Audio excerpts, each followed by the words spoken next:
privilege of asking a couple of questions I've been dreaming about for the past week. And then, of course, we're going to open up the floor to all of you. So think about what you want to ask. And we do have this mic we'll carry down there so that you can be heard.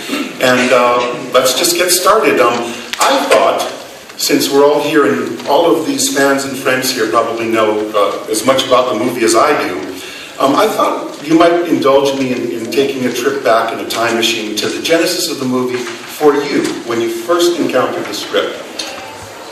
Well, that's an interesting one. Because I just imagine you with a stack of scripts going, monkeys from Mars, Jenny gets a firm alien. I was wondering if it's stuck out for you. Oh, I don't know. That's all fairy tale. I think we always have a stack of scripts in front of us that shoot from. You get an offer, and that's it. So I was in Minnesota doing some film. I don't remember the name of it. I have that problem. I forget some of the things. In fact, I don't see everything I do. So I forget. But in this case, I remember being in Minnesota. I received the script, I read it, and they said it's a $2 million budget, they had no director. And I read it, and I thought, oh God, this looks like it could be an Ed Wood book, Ed Wood movie. You know who Ed Wood is? He's considered the worst director ever. He was the guy that invented these little rockets on strings. Oh, yeah. Smoke coming out of those. We won't tell him it's one of our favorites. We won't tell him. Yeah, that's a select favorite of mine too. So I said, I don't think I'm interested in doing this. And it's not really an active script, so it has to have a good director, it has to have a budget. And in the meantime, I saw a film called The Duelist, The Duelist, which was Ridley Scott's first film,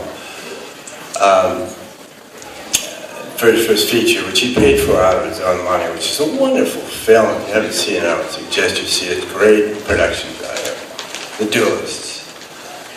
And meanwhile, I thought, oh God, if only they had this guy to direct this film. About a week later, I got a call from the producer. Ridley Scott was going to direct it. So, given that, on the basis of that, I took the script. And we're glad you did.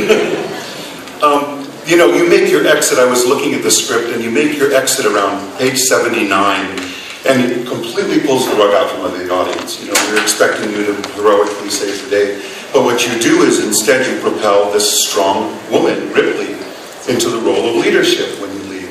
And I'm just wondering, it was such a bold, kind of progressive thing to do in those days, to make this female heroine.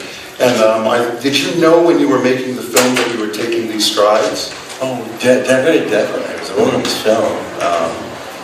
I had done not Steel Magnolias. I'm sorry, I forget all these old films. It's 35 years ago. Forgive me. And I just woke up, so.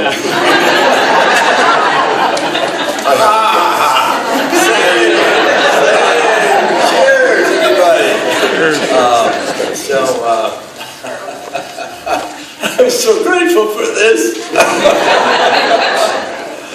Is it spiked? No. It's straight. So anyway, this idea, it was a Turning Point, which is a film on, excuse me. How's that? Is that better? Yes. Turning Point, which is a film about ballet, but it was about women. And it was the first time I'd ever been around a group of strong-willed women. And it was wonderful. I came out of that saying, wow, they're special. Women are special. And so that was right before the alien film came along, so I had no problem about that whatsoever. So I was delighted to see it was Sigourney Weaver that played. She's a wonderful theater actor. And, about it.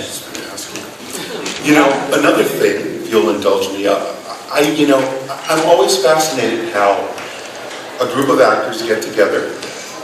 Who knows how long ahead of production, and who knows how long you have time to get to know everybody.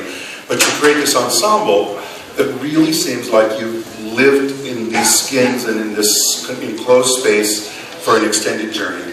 And I was wondering if you could give us some insight into how you created that ensemble, that feeling that you'd all known each other forever and that you were on this. Yeah, that's a very interesting question. I kind of fell into the business, first of all. I was an English major and I was a writer primarily. And I saw film, I'll get there in a second. Take your time. I took a class in elective at UCLA, and it was Citizen Kane. And I was just bowled over from that film, knocked out by the simplicity of it, about Rosebud. What is Rosebud? And the way it was answered was brilliant. I thought, I want to do that. I want to be able to put story on film. But if I'm going to do that, I was already learning how to write. I was doing that. Took an editing class to learn what that was, which is another rewrite, by the way, and your final rewrite. And then I just thought I'd better act, and the only thing I could do was do theater. So I happened to be seen acting and hired as an actor. And I thought that's a great way to learn to be a director. You're on a set, you watch how a director handles people. All of these things were there. Nothing, everything like this, doing anything creative is a matter of how life is very much. If you want to know what hot is, you're going to touch it. This is not an intellectual process. So as far as this ensemble was concerned, that was another thing that pleased me very much, that drew me into it, was ultimately the cast that they were putting together behind everything, behind Ridley Scott. Now, the first day we did a read-through